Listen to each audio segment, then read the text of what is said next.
Hey run junkies, many of us distance runners just go out and run and we keep running and that's all we seem to do is run. But what if we could mix it up a little bit, maybe increase our endurance and our performance, and maybe even shed a few of those unwanted pounds? Today, let's talk about HIIT workouts, what they are, what they do, and how you can incorporate them into your running routine. HIIT stands for high intensity interval training. What that means is that you are alternating short bursts of high intensity exercise and alternating that with shorter rest periods. So whatever you're doing the high intensity for, you're doing a very short rest period in between. Because of this, workouts are much shorter in duration. Many of the HIIT workouts I've seen do not exceed 30 minutes. Now the key to HIIT training is that intensity to interval duration, and it all lies within that cute little acronym, which I'm sorry, it's a 4-letter word if you ask me. High intensity means you are pushing your effort to 90% of your maximum heart rate, or 9 out of 10 on a rated perceived exertion scale. The idea is that you can't sustain that high intensity for more than a minute or so, and you can accomplish this across a variety of different disciplines in a variety of ways. Runners, for example, can very easily incorporate a HIIT style workout into their regular routine. If you're a distance runner, you do a lot of long, slow distance, which basically is a steady state, run all day pace. But then when you hit the track and do your short track intervals, that's a HIIT workout. And that's just one example that runners can do specifically, but you can still incorporate HIIT training from other disciplines as well. But let's move on to the interval piece of this, the next part of that acronym. Now, the timing on the interval piece of this could vary. There are a lot of different ways you can do this, and you'll see this in a multitude of timing ratios, but the most popular ratio seems to be a 2-to-1. So you're working really, really hard for 60 seconds, and then you're resting or active recovery for 30 seconds. You repeat this maybe 10 times in a given workout.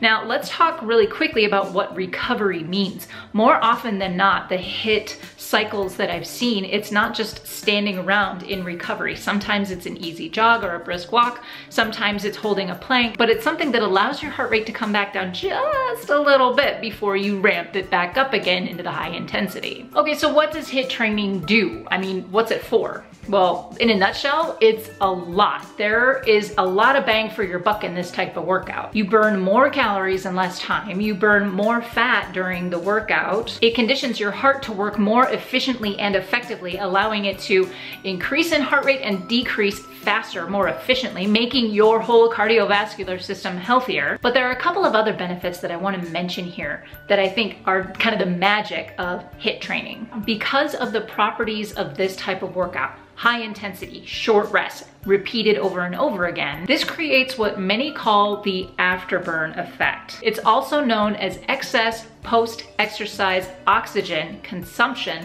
or EPIC. This means that your metabolic rate increases quite a bit after your workout, so it's still working after you're done working out. A lot of sources I've seen that are kind of selling a product will say that that afterburn effect lasts for 24 hours or more after your workout.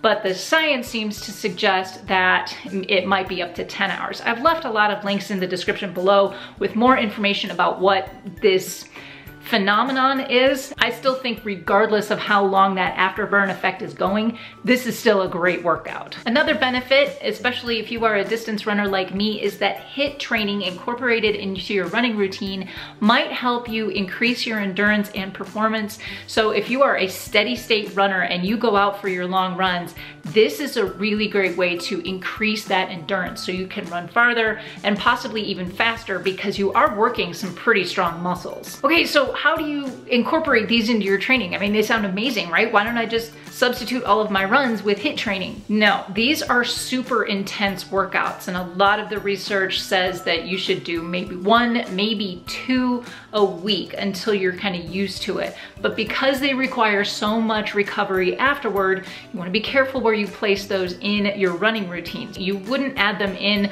the day before or after a hard track workout. Your track workout basically counts as a HIIT workout. You also might not add those in before or after your your long run either. You definitely want to take some time off after that workout and maybe do a steady state run the following day. You certainly don't want to do HIIT workouts on back-to-back days. Many of these workouts that I've seen are super short, 10 to 20 minutes in length. However, because of their intensity and duration, I would strongly encourage you to warm up with a brisk walk or an easy jog or even just a quick spin on the bike for about 10 to 15 minutes before you tackle the main set of your HIIT workout, and definitely cool down for 10 to 15 minutes after with some foam rolling and stretching. One of the most attractive things to me about HIIT training is that it can be done pretty much anywhere with minimal to no equipment. Sometimes your body weight is just enough. I've left links in the description below to a lot more information about HIIT training and some resources for you to find HIIT training of your own. The bottom line is this: there are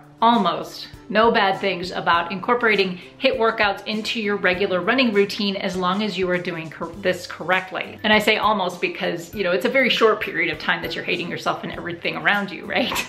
Seriously though, short time commitments and a lot of benefit. Like I said, a huge bang for your buck. So what do you think? Do you incorporate HIIT training into your regular running routine? And if so, how do you do that? Please leave thoughts, questions, comments, and suggestions in the comment section down below. If you like this video, hit that thumbs up. That's it for me today, you guys. Thanks so much for watching. Go find your awesome, and until tomorrow, happy running.